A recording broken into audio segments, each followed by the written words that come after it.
हनुमान चालीसा के बारे में सुनकर बड़े हुए बहुत से लोग ये नहीं जानते होंगे इसकी रचना कब और कैसे हुई।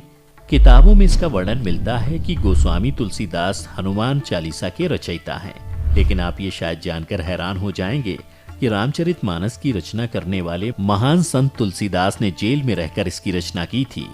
ये कहानी उस दौर की है जब हिंदुस्तान में मुगलों का शासन हुआ करता था। मुगल बादशाह अकबर के राज में हिंदू धर्म को मानने वाले लोग खुद को महफूज नहीं समझते थे। मुगलों का राज धीरे धीरे बढ़ता ही जा रहा था।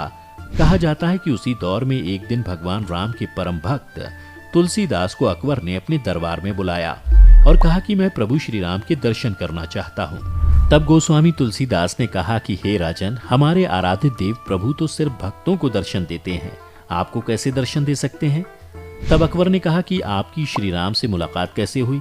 तब तुलसीदास ने कहा कि राम कथा सुनाते सुनाते मेरी मुलाकात एक दिन हनुमान जी से हुई। तब उन्होंने मुझसे कहा कि चित्रकूट के घाट पर ही आपको श्री राम के दर्शन होंगे। मैं राम घाट पर एक दिन बैठा था, तभी दो युवक दिखाई दिए, लेकिन मैं उन्हें पहचान नहीं सका। इस बात से मैं बेहद उदास था। तब हनुमान जी ने कहा कि चिंता मत करो, दूसरे दिन फिर प्रभु श्री राम दर्शन देंगे। दूसरे दिन जब मैं चंदन घिस रहा था, तब प्रभु श्री राम बाल रूप में आए और कहा कि बाबा मुझे भी चंदन लगा दो। हनुमान जी ने सोचा कि कहीं मैं इस बार भी नहीं पहचान पाया तो बड़ा अनर्थ हो जाएगा। तब हनुमान जी ने तोते का रूप धारण कर एक चौपाई पढ़ी। उसके बाद प्रभु श्री राम ने मुझे तिलक लगाया और मैंने उन्हें। यही मेरी भगवत दर्शन की कहानी है। लेकिन आपको इसके लिए हिंदू धर्म अपनाकर भगवान की भक्ति करनी होगी, तभी प्रभु श्री राम के दर्शन होंगे। इतना सुनते ही मुगल शासक अकबर भड़क उठा और उसने तुलसीदास को जेल में डलवा दिया। हालांकि इतिहास की कई किताबों में इस बात का वर्णन मिलता है कि अकबर हिंदू धर्म का विरोधी नहीं था, उसे एक अच्छे शासक के रूप में दिखाया गया है। लेकिन तुलसीदास जैसे संत के साथ ऐसी घटना की कहानी उसके हिंदू विरोधी स्वभाव को दिखाती है। हालांकि तुलसीदास जैसे संत व्यक्ति को अकबर के इस व्यवहार से कोई आपत्ति नहीं हुई। वो कुछ कहने के बजाय कारागार में कैद हो गए। वहां बैठकर ही तुलसीदास हनुमान जी के गुणों का वर्णन करने लगे। जेल में बैठे बैठे ही उन्होंने भगवान हनुमान के गुणगान में 40 चौपाइयां लिख दी, जिन्हें बाद में हनुमान चालीसा कहा गया। लेकिन इसी दौरान एक ऐसी घटना हुई जिससे अकबर का दिमाग भी हिल गया। कहते हैं फतेहपुर सीकरी के कारागार में जहां तुलसीदास बंद थे, उसके आसपास अचानक बंदरों की संख्या बढ़ गई। सभी चौपाइयों की रचना के बाद तुलसीदास उन्हें पढ़ रहे थे तो वहां बंदरों का झुंड उमड़ पड़ा और एक बूढ़ा बंदर बिल्कुल आखिर तक एक एक चौपाई सुनता रहा। कहते हैं कि वो बूढ़ा बंदर खुद हनुमान जी ही थे।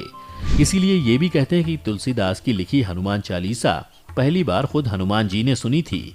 तुलसीदास जेल में जहां भक्ति भाव में डूबे हुए थे, तो वहीं कारागार की सुरक्षा में तैनात सैनिक बंदरों की वजह से परेशान थे।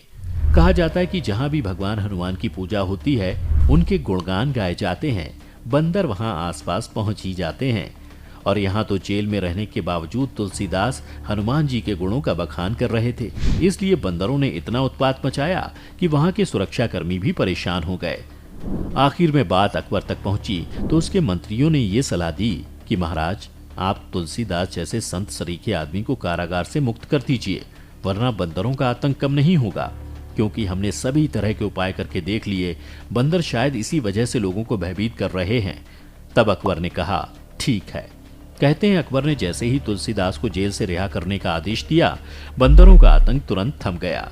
इन्हीं वानर सेना के सहारे तो प्रभु श्री राम ने लंका का युद्ध जीता था। तो भला तुलसीदास को जेल से रिहा करवाना उनके लिए कौन सी बड़ी बात थी। आजकल ऐसी पौराणिक कहानियां किताबों में नहीं मिलती।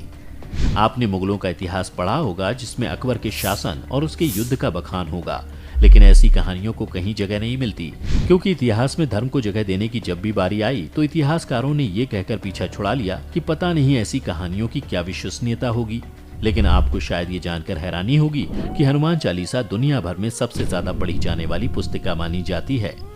हमारे हिंदुस्तान में ज्यादातर लोग भूत प्रेत के डर से हनुमान चालीसा का एक एक चौपाई याद रखते हैं।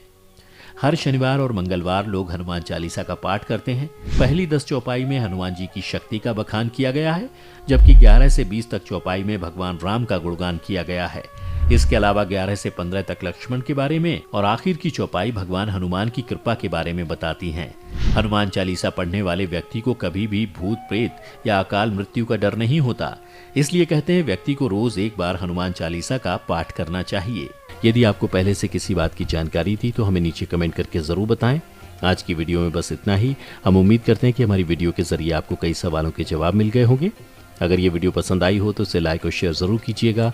अगर आपने हमारे चैनल को सब्सक्राइब नहीं किया है तो ज़रूर करिए। इसके साथ ही मुझे दें इजाज़त। इस वीडियो को अंत तक देखने के लिए आपका बहुत बहुत शुक्रिया। और हाँ, अब आप हमारे सभी वीडियो फेसबुक पर भी